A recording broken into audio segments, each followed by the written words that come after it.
been working really hard on something for the last year, and we're here to show it to you guys first, and we're going to play a little video clip for you, so enjoy.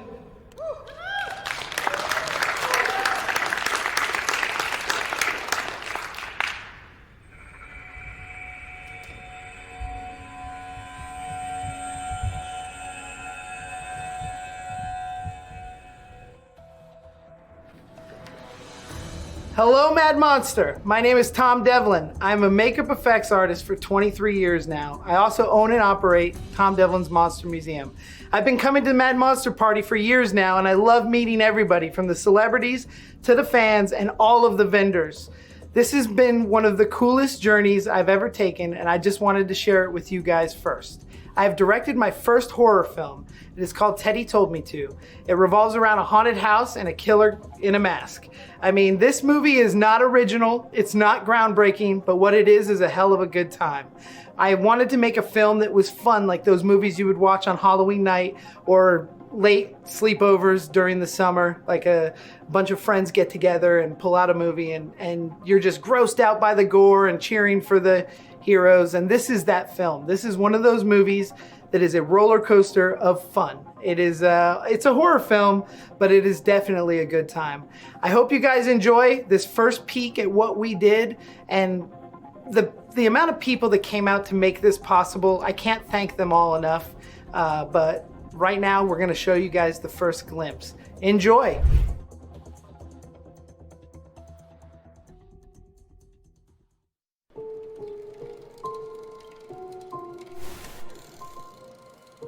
For those of you who haven't heard the legend, some of the visitors to the old spook house were actually killed inside the haunt. Hello?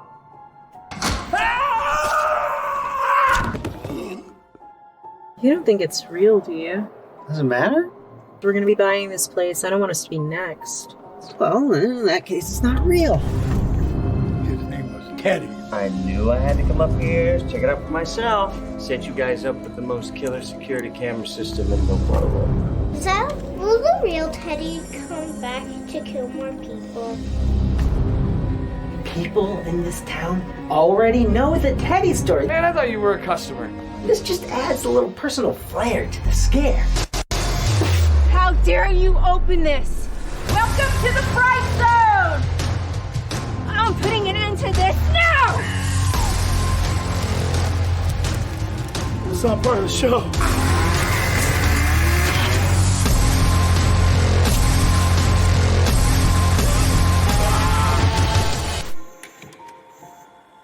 Danny said he escaped. You know what? Danny doesn't know everything, and we are perfectly safe here at the haunt.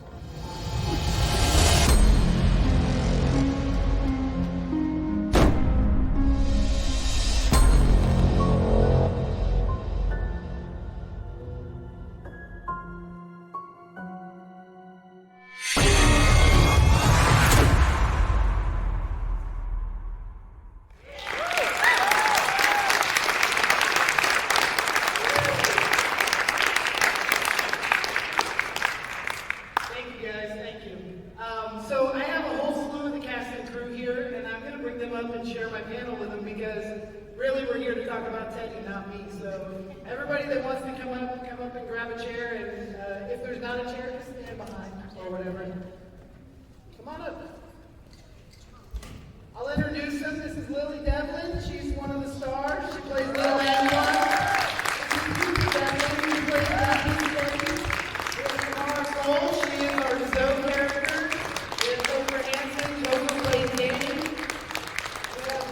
Wallace Stacy is Teddy, one of them. Lola Devlin, my beautiful wife, plays Val the Vamp Cow. We have Taylor Michelle, she's our producer. And we have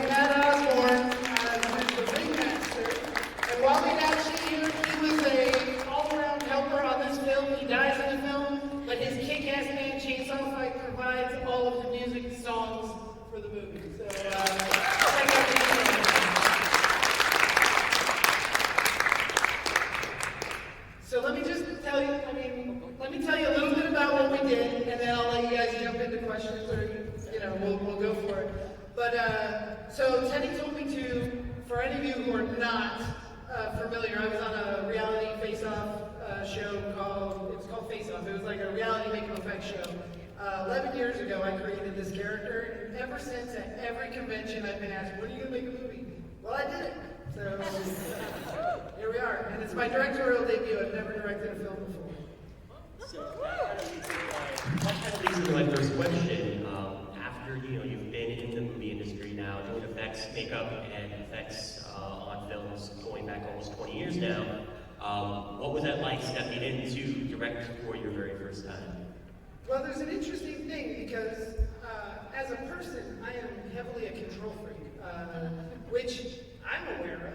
I mean, but the thing is I never opted to direct before. My wife is a director, and I would always push it on her. Like, that's what she wants to do, so she'll do that part. And then, like, she'd get irritated because I'm pushing all my ways on her while she's trying to direct a film. So it was an interesting thing. I tried to get her to do Teddy Told Me To, and she refused to for about 10 years. And then finally, I worked with Kamara and Topher, but Kamara is an actress on a movie called Time's Up in Maine, and she was so good. And it was a slasher film, and we had so much fun. On the way home, I was like, I want to do this. I want to make a slasher film, you know? I want to not cheap out on the gore and jump towards, like, this heavy effects thing. And I asked Lola to direct it, but she wouldn't do it. And then I asked Waleed to direct it with me, and he was like, yeah, I'll go along for the ride. But I kind of ran him over and took the reins. And it's to no fault of his. It's that thing, like, I don't know what was stopping me from wanting to direct. My biggest hero in makeup effects is John Carl Piekler, and John Piekler was not just an incredible effects artist, he also directed Friday the 13th Part 7, Troll, Ghoulies 3. I mean, he's directed probably about 15 movies. So I think this is the natural trajectory of my career, you know, and once I got a taste of the blood, like, I want more. Now, going back to when you first came up with Teddy back in Face Off, what was kind of your inspiration for creating the character and creating the makeup effects for him? So this is a kind of a loaded question. When on the episode, if you haven't seen it, it's the only episode you should watch of season 1 because it's awesome. It checked off a bunch of life goals for me. Our challenge was on the steps of the Psycho House at Universal. We meet Sean Cunningham, creator of Friday the 13th, and he tells us we have to build our own slasher character. Well, at that time, I was highly obsessed with the Dave Parker movie, The Hills Run Red. And I was like, ooh, I'm going to make like a Dollface character, and it's going to be awesome, because I love Babyface. And Sean says, I want you guys to just take this into consideration. Things that scared you as a child are probably what's going to scare people now. And I thought about that for a long time, and I was like, I don't want to rehash Dave Parker's character. Like, I love that character, but I don't want to recreate that character. So I took that character and melded it with something from my past. When I was a little kid, I snuck. I was born in 1981, so for anybody 41, 40, 39, that's like my age range. I was at this kid Brian Witten's house, and we snuck watching Child's Play 2. I was not allowed to watch rated R movies, and that movie scared the crap out of me. And especially the melting scenes in the factory. Like, it was disgusting, and it scared me. And I was terrified to go to sleep that my parents would find out that I watched this horror film because I would have nightmares. And when I finally did fall asleep, I had this horrible nightmare about Teddy Ruxpin and Chucky joining forces and attacking me. So I love Teddy Ruxpin. He was my best friend at the time. And I was a little too old for Teddy at that time, but I never let go. Like, I got him when I was like 5, and by the time I was 14, I'm still holding him around the neck, you know. And it's all represented in the film as well. But to combat him coming alive, this is where, 9-year-old's mind is, maybe. But I removed his bottom jaw and took out one of his eyeballs and put him in a drawer that I could replace him. And the funny thing is, I still have that Teddy Ruxpin, and I still have the jaw and the eyeball. And actually, the eyeball's sitting in our kitchen right now on the counter, which is really funny. But yeah, I thought that would stop him from coming to life, and then when I wanted to play with him, I could put him back together. So I just took that bare face with the missing eye and the lower jaw and I made my Babyface character kind of mixed with Leslie Vernon because I thought that was really cool, and added the bare face, and it went over really well. Now, this is kind of for all of you. So you guys are just basically in production right now, and you're going into post-production, correct? Well, the film's finished. We wrapped in January, post has been done, and we're submitted bunch of festivals. So the news articles are a little bit misleading. They're just misleading, kind of intentional. So the actual main part of the question, though, for each of you, what has been your experience being a part of this and being part of something that Tom is so passionate about? And we can start with whoever first. Let's start with Kamara. Yeah, so like Tom said, we met on a set in Maine, and that brought us, Topher and myself, all the way to Nevada, and Teddy was so much fun. There's just, he said it earlier about there being just amazing people on set, and there really are. There's just, it's too many people to name, but like once you watch it, you're gonna be like, oh, there's so-and-so, and oh my gosh, that's her, and holy crap, what's all these people? And your mind will explode. I mean, it doesn't really explode, but it's so much fun, and the gore is amazing, and like I caught myself watching it, and I'm like, wow, look at all those cuts. They're just falling so beautifully. And like, only horror people say that to each other, so you guys get it. You're like, so yeah, the whole thing was just so much fun. It's very cool to find a group that you can work with and have fun with and create some cool stuff. So I'm just very blessed to be a part of it. So thank you, Tom. Yeah. Thanks, Tom. And thanks everyone else up here too. Thank you, Susan. Yeah, it's great. Yeah, like I was with Kamara on Time's Up. She was acting in it. Tom was doing special makeup effects, and it looked awesome. It was our first time meeting and working together with Tom. And I'm mainly an actor, but I was assistant directing Time's Up. And when Tom came to us with Teddy, he was like, I want you to act in this. And I was like, oh, thank God, he doesn't want me to assistant direct. And I've always wanted to be in a slasher movie, and it's really a dream come true. So thank you.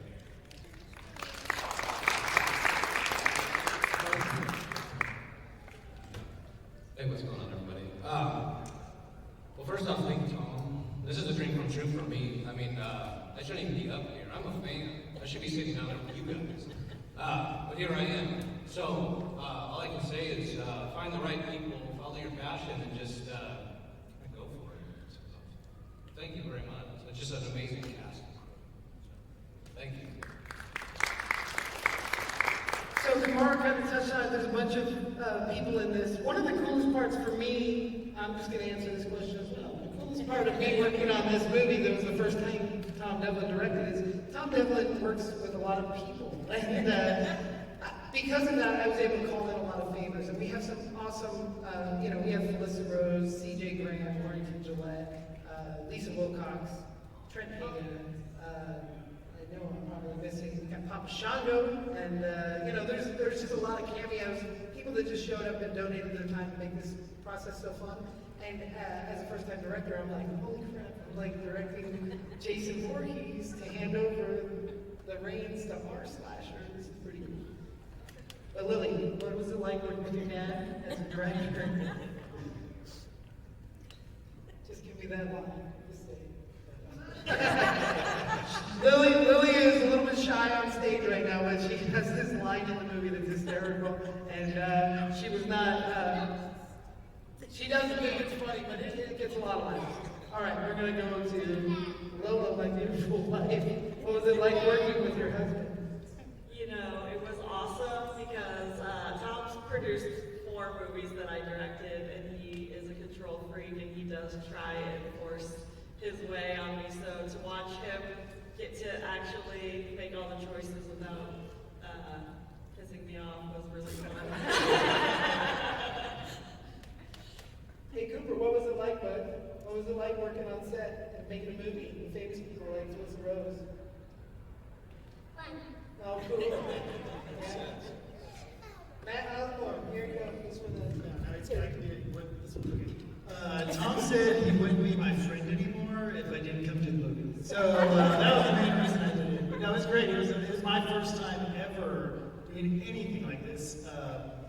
And he made it really fun, and it was terribly scary the first day. And on the last day shooting, I begged him to please, let's make another movie, and can I please stay and live at your house?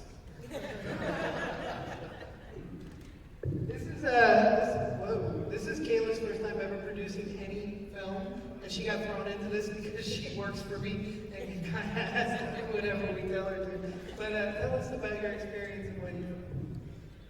Yeah, so like Tom said, I had never even been on a movie set, and he came in one day and he said, "You're gonna produce my movie?" And I was like, "Sure, what else do I have to do?"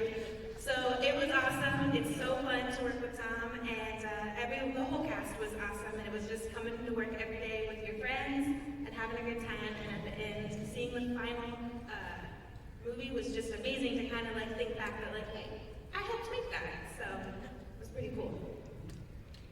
Wally? Before we go far. Well, to quote Cooper there, it was fun. Cool. So how long was the shooting schedule for it? Oh, shooting schedule. So we started in May, and some of these folks might have been, I know maybe these guys. So we were at a work convention in May in Las Vegas, and I invited everybody at the convention to come back to my haunted house for a night of walking through terrors, of which we used security cameras to film everybody. And so all of them, they were made aware when they were there that they might show up in the movie, but it was a way to get the like extra footage that we're going to need a lot of people walking through a haunted house, and B, we had Lisa Wilcox was there at the convention, so we were able to invite her up, and CJ came in that morning early and stopped at the Monster Museum, and we're good friends, and you know, we traded favors with all of these celebrities, and they happened to be in town, so we used the people we could. Warrington Gillette, we shot his in Devlin Stevens scene that day. They were both attending Days of the Dead, that's where we were. Which has nothing on Mad Monster Party. But that's why Mad Monster's got to come to Vegas, so we can make more movies. But it is one of those things. So we started in May, and then we shot on and off on weekends until January. And it got tough. Like, most of the footage was done in October. We would work our haunted house until midnight, and then we would shoot midnight to 4 a.m. So they weren't 12-hour days like a normal shooting schedule, but we packed a lot in for people that had already been working all night, and it was incredibly tiring. And like Topher would work all day, and then we would do the haunt, and then he'd come back after the haunt, and we would work all night. So I made my daughter lay down in the cold, and she did. Like a champ. But, yeah. Does anyone in the audience have any questions they'd like to ask? Just raise your hand up nice and high and go ahead and call yes right there. Did you have a big hand in the actual costuming and makeup in this movie as well, or did you hand that off to somebody else while you focused on directorial work? I wish I would have handed it off, but this is that thing that it always comes back to me being like this weird control guy, like puppet master. But I had people there to do makeup effects, but I really did just kind of run back and forth and be like, you know, Chris Arredondo helped a lot with the blood gags, Waleed helped with the blood gags, but it would be me like setting everything up, making sure it looked good, and then we would pull it off. And then as far as the costuming and stuff goes, Michael Shields, who plays Teddy Sr. in the film, like the older Teddy that you see in the trailer, he's one of my haunt performers, and he plays Teddy in my haunted house. So although I made everything, he was used to putting it on himself and stuff. So, you know, but as far as, you know, I definitely pulled off all the effects as we would go. Like, we get up to the scene and I'd be like, okay, we're killing this guy this way, so he's gonna come on, he's gonna fall over there, we're gonna do this. And I'd have as much storyboards as I could for my camera guys, and then I would turn into an effects artist for a minute. Another question out there in the audience? Just raise your hand up nice and high so we can see you. Yes, right here. How many days shooting did you do, Tom? If you total it all together, I think it's 12 days of shooting. We shot for about 12 days. They were not all full days, but yeah. Another audience question out there? Yes, right here. So I know success for you was getting the movie done and out there, but what other benchmark do you look at for a success of this movie? Is it money? Is it the amount of views? Is it some sort of critical success? I would love critical success. The movie that I made, there's a small audience. I mean, I hope it's a vast audience. Honestly, the people I've showed it to have all loved it, but This movie is akin to Sleepaway Camp 2 or Friday the 13th Part 4. It doesn't take itself overly seriously. We're not making something to change the world. It's supposed to be fun. My level of success has never been financially fueled, and that's just my whole. I work for Full Moon and Trauma and I love it. But the thing, my success would be to walk into a convention and see cosplayers. To people come up to me and be like, oh man, we watched this and I loved it so much, or this was the first date with my girlfriend and she walked out, or whatever. I want those moments, like people to be like, oh, I want to hear the feedback. I want people to see it. Like I said, my wife's directed 4 films that I produced. They're very hard to find because the distribution wasn't strong. Although we made really good movies, it's hard to find. You can buy Legend of Sasquatch at our booth here today, though. But that's our first one. But the thing is my success would be people seeing it, knowing it, loving it, wearing a T-shirt, having a signed poster like that is. And as far as posters go, we have the first poster art ever at the table. We are signing them. The whole cast has photos to sign. If you guys want to get a jump on it and be like, man, I got this before I ever saw the movie, and it's great. How much, if any, did you evolve the look of Teddy from the original look on Face Off? So the look is incredibly evolved, even though he's the same character, he's wearing the same costumes. I'm waving. It's never been about the money. It is for her. So the look of Teddy, the thing is this. I'm more of an ask for forgiveness guy than an ask for permission guy. And as far as licensing rights go, I didn't want Universal NBC coming after me, who owns Sci-Fi. So Sci-Fi's Face Off was a movie about prosthetic makeups and a challenge. Teddy's not wearing any prosthetic makeups. He's wearing a mask. And he's wearing the costume. So I feel that if anybody were to come after me for licensing rights, I could say, there's no prosthetics. It's not it's just an old guy. It's different. It's very different. It's just, they don't have the license on a bear mask. So that's what I'm looking for. Now, you can tell from you all talking up here and everything about how much fun you had making the movie. Is that kind of what you're hoping the audiences take away from the experience of seeing the final film, is having a fun time being scared at a great slasher film? 100%. I don't think this movie, you're going to sit down and watch it and have nightmares about it. Although we've been told somebody already did have nightmares, which is weird. The killer's wife, Michael Shield's wife, had nightmares after she saw it. But the thing is, it's fun. It is fun to root. It's like when you watch a Jason movie, you're not actually scared, right? Like you're rooting for it, like, oh, kill him, We're killing off these teens and haunt workers, and it's fun to see how they get it. Everybody gets it in a different way. It's just that I want you to be having a blast. It is that sleepover movie or Halloween night movie that you put on and everybody's just having a party and watching it. It's not stupid, but it's fun. You know what I mean? I don't. If people call it schlocky or campy, sometimes people think stupid. It's not stupid. These are all very good actors, and the script is great, and every click moves. But it is a lot of fun. There's a great soundtrack. John Mazzari, who did the score for Killer Clowns from Outer Space, donated a score to my film, which is like, whoa, But it really is driving. Like the whole movie is really well done. I think for the people that did it, not just me. The post production is phenomenal. And you may not be able to answer this, but is this something that there could potentially, after, especially after, mentioning the Friday the 13th films and Jason kind of being a sort of an inspiration, is this something that could potentially be a second or a third or additional film? Three. This is designed to be a trilogy in my mind. The next one will be called Teddy Told Her To, and that's my plan. Do we have another question in the audience out there? Yes. So Tina or I are in the second. Sure. Come on down. I'll put anybody in it.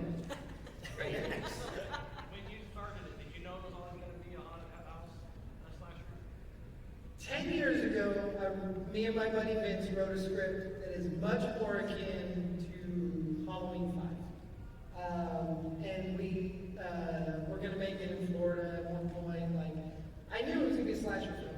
It wasn't until we did Time's Up, and I drove home from Maine in a blizzard, and I was just like, I want to make a slasher movie. I want to make a slasher movie. Well, I should cash in on Teddy, because he already has a little bit of a fan following that is starting to drop off because it's been 11 years, but maybe I can bring it back up and bring people back in. So I wanted Teddy, and I own a haunted house, so it just made sense.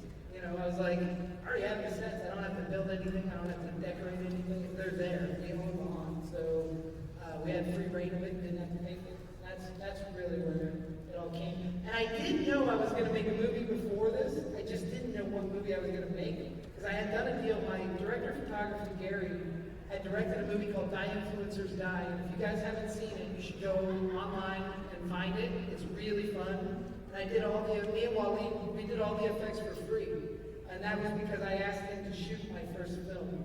And he didn't know what it was, and I didn't know what it was, but I knew I was going to make something. So he had agreed, and that's a way that we kept the budget kind of low.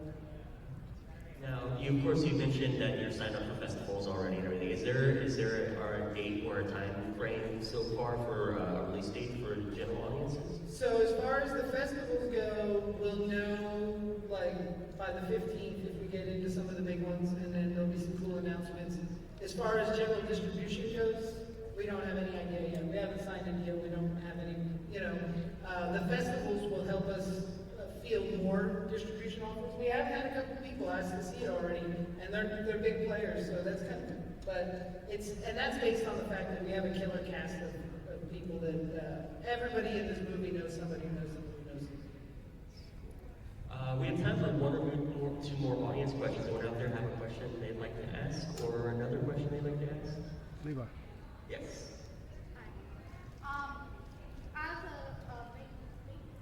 As a makeup artist, did you use a combination of both prosthetics and the FX makeup, or did you just stick straight with the FX makeup? By FX makeup, do you mean like the gore stuff? Yes. Yeah. So, generally as a makeup artist, I prefer prosthetic work. That's what I'm a creature creator, more so than a blood and gore guy. But my whole career, I've done tons of blood and gore stuff. So in this film, it's more blood and gore stuff. There's small prosthetic stuff with some of the deaths, but there's really not heavy prosthetics. And we have one more question down there. Sorry, I'm trying to see if it is really, I don't know how you can see their hands. If you raise your hand nice and high so I can see it. Yes, right there.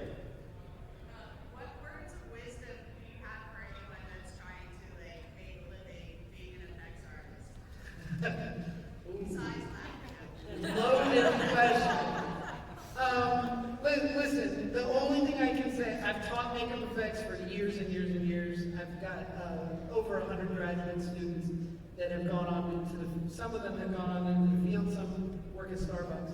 The only way to make money as a working makeup effects artist, which I can tell you, I've been doing this for 23 years. I've never had a real job except for a 2-year period that I ran away from Hollywood having a midlife crisis. I got a job in a motorcycle shop.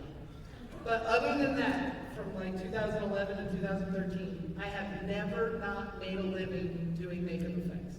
And that's because I want it more than anybody else around me. And I think that the only way to make it in that industry, because there are more people capable of the jobs than there are jobs available, is to want it more than every person in the room. And I mean, that's it.